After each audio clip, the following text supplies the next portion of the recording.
ሰላም ሰላም ውድና የተከበራችሁ የነገረ ጥበብ ዩቲዩብ ቻናል ቤተሰቦቼ እንደምን አላችሁ? ዛሬም እንግዲህ ድንቅ የሆነውን የአባቶች ጥበብ ወይንም ደግሞ መሰውር የሚባለውን ከሰው ዓይን የሚሰውረውን ሙሉ ለሙሉ ሰው እንዳያያችሁ የሚያደርገውን አስማት ይዤላችሁ መጥቻለሁ ማለት ነው። በቅድሚያ ቪዲዮውን ከመጀመራችሁ በፊት ላይክ አድርጉ። ላይክ ማድረግ እናንተን ምንም አይጎዳችሁም፣ ለኔ ግን ይጠቅመኛል። ለብዙ ሰዎች ቪዲዮውን እንዲደርስ ያደርገዋል ማለት ነው። አዳዲስ የሆናችሁም ካላችሁ ደግሞ ቻናሉን ሰብስክራይብ አድርጉ፣ ታተርፉበታላችሁ። ምክንያቱም ብዙ መፍትሄዎችን ከጤና ጋር በተያያዘ እንዲሁም ደግሞ አስማታዊ መፍትሄዎችን ታገኙበታላችሁ። የደውል ምልክቷን በመንካትም ቪዲዮ ስለቅ እናንተ ጋር እንዲደርስ ይሆናል ማለት ነው። እሺ እንግዲህ ዛሬ ይዤላችሁ የመጣሁት ምንድነው? መሰውር ነው። የመሰውር አስማት ነው።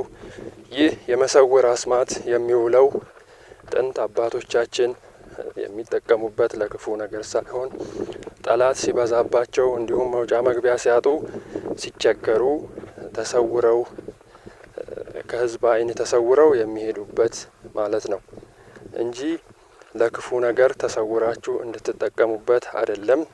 በተጨማሪ ደግሞ የአስማት ትዕግስት ይፈልጋል። ትዕግስት በጣም ይፈልጋል። ትዕግስቱም የሚያስፈልግበት ምክንያት በኋላ ላይ እነግራችኋለሁ ማለት ነው። አሰራሩ ጋር ስደርስ አሳያችኋለሁ ማለት ነው። እንግዲህ ምንድነው አሁን ስክሪኑ ላይ የማስቀምጥላችሁን ድጋም ለ7 ቀን አንድ ሺህ ጊዜ ትደግሙታላችሁ ማለት ነው። ጋሚን፣ አርጋሚን፣ አፊል፣ አላፊል፣ ሰውር፣ አሰውር፣ መፍልህ፣ አብልህ፣ ክልህ፣ ሰውረኒ እምገጸ ሕዝብ ለገብርከ እገሌ ይላል። ለገብርከ እገሌ የሚለው ቦታ ሙሉ ስማችሁን ታስገባላችሁ ማለት ነው። እንግዲህ ገቢሩ በአንበሳ ቁርበት የአንበሳ ቁርበት የማታገኙ ከሆነ ቢታጣ በሚዳቋ ብራና ሚዳቋ ብራና ማለት የሚዳቆ ቁርበት ላይ 2 አዘጋጅታችሁ ይህንን ከላይ ያለውን አስማት ትጽፉታላችሁ ማለት ነው። ልትሰወሩ ስትፈልጉ አንዱ በግራ ኪሳችሁ አንዱ በቀኝ ኪሳችሁ ነው የሚቀመጠው።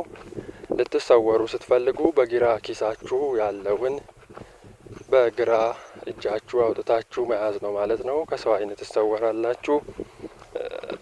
ልትከሰቱ ብትፈልጉ ደግሞ የግራ ኪሳችሁን ከታችሁ አንድ ጊዜ በቀኝ ያለውን አውጥታችሁ መመለስ ነው ማለት ነው። ትከሰታላችሁ።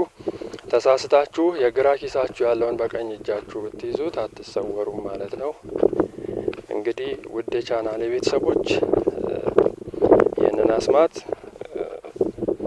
ለ7 ቀን አንድ ሺህ ጊዜ መድገም ይኖርባችኋል። የጥበብን ውጤት የአስማትን ውጤት የሚያገኘው ትዕግስት ያለው ብቻ መሆኑንም በዚሁ ትረዱታላችሁ። በሌላ መፍትሄ እስከምመለስ ድረስ ቸር ቆዩኝ እላለሁ። ቻው።